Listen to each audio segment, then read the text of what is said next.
As Senior 4 candidates gear up for their Uganda Certificate of Education final examinations, the Uganda National Examinations Board has rolled out strict guidelines emphasizing joint collaboration of stakeholders for a successful exercise. Candidates will on Friday 14th October 2022 be briefed on the rules and regulations for a successful examination period.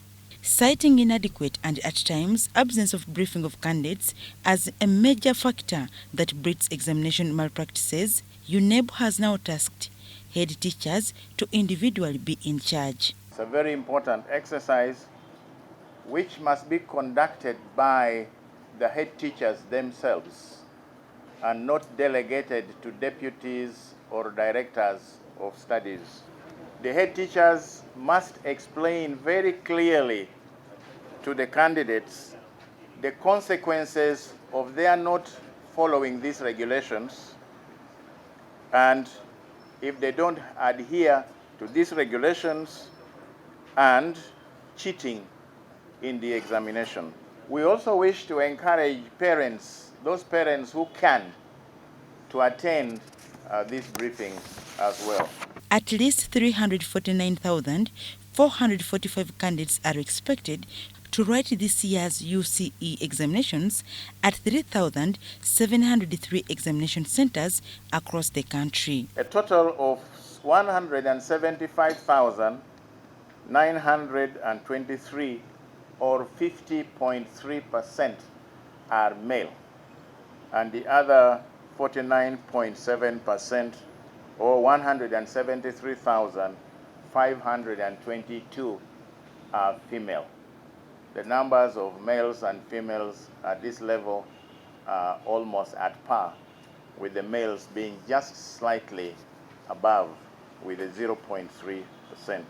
Of these, 519 candidates belong to the special needs education category. The board, as usual, has made access arrangements to enable these candidates to be able to take their examination. For example, the blind will have their braille facilities, the deaf will be provided with sign language interpreters, the physically handicapped will be given also assistance, the dyslexics and those who are not able to write will have transcribers given to them, and those that have low vision will have their scripts, their question papers enlarged. All these candidates, on top of these access arrangements, will also be provided with 45 minutes extra for every paper that they will take. Schools and candidates in particular have been warned against involving in any form of examination malpractice. The UNEB Executive Director, Dan Nokrach Odong, reveals that the recently repealed UNEB Act does not spare those duping schools and candidates with either genuine or fake examinations. We are aware of people who around this time begin to run around purporting that they have examinations and duping the unsuspecting members of the public, including the candidates themselves, to buy these materials.